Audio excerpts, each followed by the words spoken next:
जय हिंद दोस्तों। आप सबको नव वर्ष की ढेर सारी शुभकामनाएं। मैं ईश्वर से कामना करता हूं कि आप लोग इस बार स्टेनो जरूर बने। और आज यह एसएससी स्टेनो डिक्टेशन श्रृंखला का तीसरा डिक्टेशन है, तो आप लोग अपने दोस्तों को भी ज़रूर शेयर कीजिए ताकि ज़्यादा से ज़्यादा लोगों तक पहुंच बन सके। आइए स्टार्ट करते हैं। 80 शब्द प्रति मिनट डिक्टेशन स्टार्ट।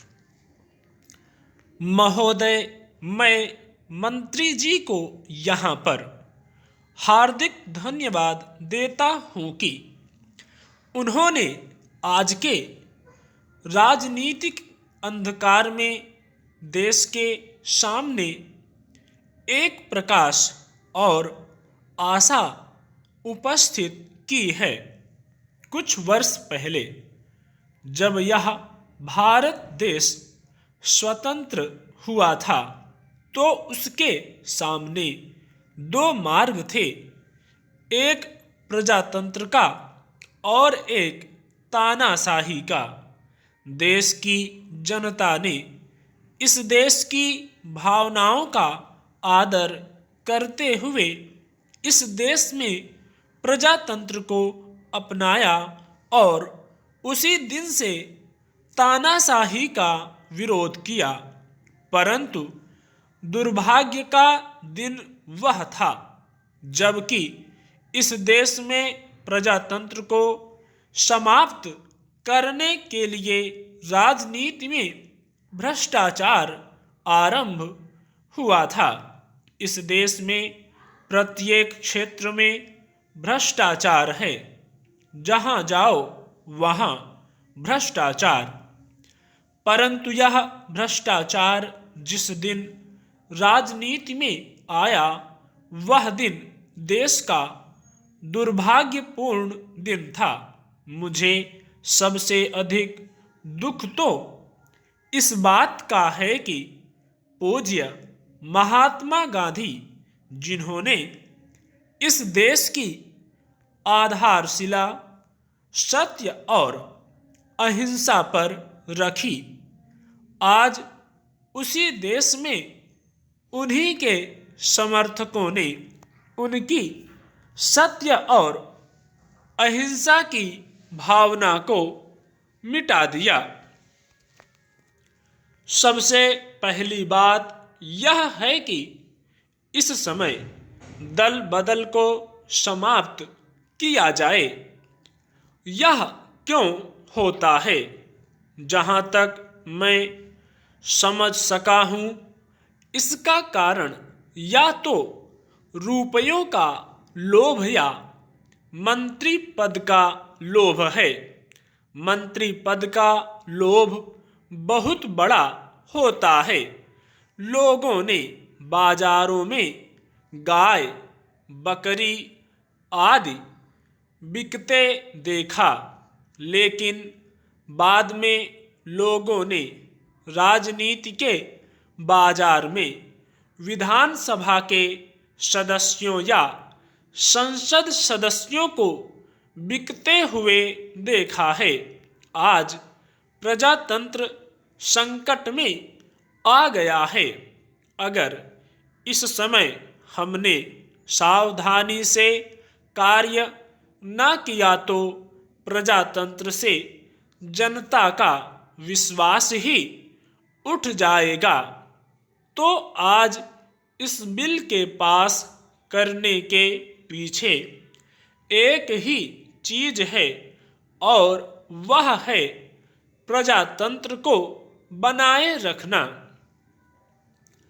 आखिर में मैं इस बिल का समर्थन करते हुए सरकार से प्रार्थना करूंगा कि इसमें किसी दल का सवाल नहीं है। देश दल से ऊपर होता है। दल देश के लिए हैं, देश दलों के लिए नहीं है।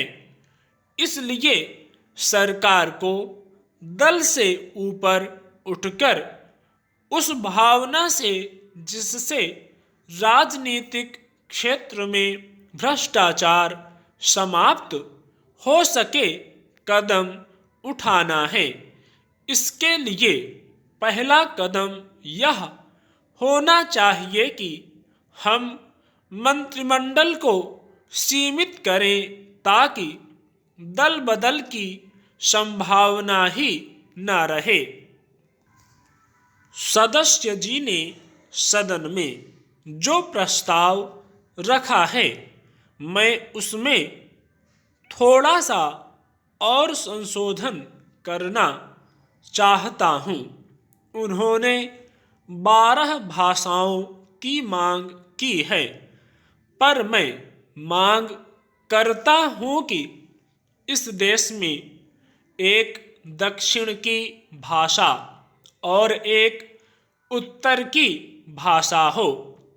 उत्तर की भाषा हिंदी हो और दक्षिण की कोई भी एक भाषा हो जिसे हम भी सीखें और वे भी सीखें। मैं आपके द्वारा सरकार से भी निवेदन करना चाहता हूँ, सदन से भी कहना चाहता हूँ और हर सदस्य से अपील करना चाहता हूँ कि अगर हमको ईमानदारी से देश को एक रखना है तो हमको और आपको मिलकर रहना होगा। हमें देश में एकता लानी होगी, क्योंकि हमारे देश की सीमाओं पर लड़ाई के बादल दिखाई पड़ रहे हैं। इस समय देश में कोशिश की जा रही है कि हमको भाषा के नाम पर लड़ाया जाए और रोजी के नाम पर लड़ाया जाए, धर्म के नाम पर लड़ाया जाए और रोटी के नाम पर लड़ाया जाए। रोटी के लिए हमको अमेरिका जाना पड़ता है, जहाज के लिए हमको रूस जाना पड़ता है। मैं चाहता हूँ कि हमारी सब परेशानियाँ दूर हों और हम छोटी छोटी बातों को खत्म करें। अभी कल इस सदन में हिंदी के नाम पर बड़ा शोर मचा। सरकार की तरफ से लोग भी गर्म हो गए।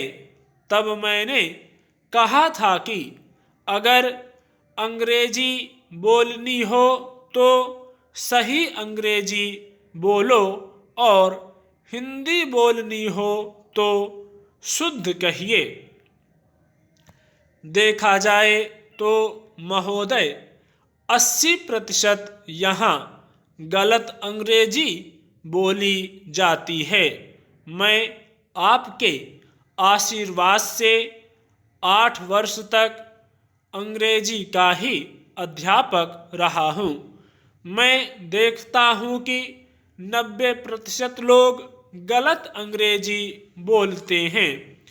इससे अच्छा तो यह है कि टूटी फूटी हिंदी बोली जाए, टूटी फूटी तेलुगु, मराठी, बंगला आदि भाषाएं बोली जाएं। वह ज़्यादा अच्छा होगा। ज़्यादा नहीं, 4 भाषाएं आप लें, एक मराठी लें, एक बंगला लें, एक दक्षिण की भाषा लें और एक हिंदी लें। 4 ले लें, लेकिन अंग्रेजी को जरूर सलाम बोलें। 14 को आप 4 करें, इससे देश का काम चल सकता है। बंगला, उड़िया, मराठी गुजराती के अक्षर एक हैं। राष्ट्रपति जी ने एक अच्छा सुझाव दिया था कि इस देश में एक शब्दकोश बनाओ जिसमें सभी भाषाओं के अच्छे शब्द देवनागरी में लिखे हों। अंग्रेजी की लिपि रोमन है और देवनागरी हमारी भाषाओं की लिपि है। स्टॉप।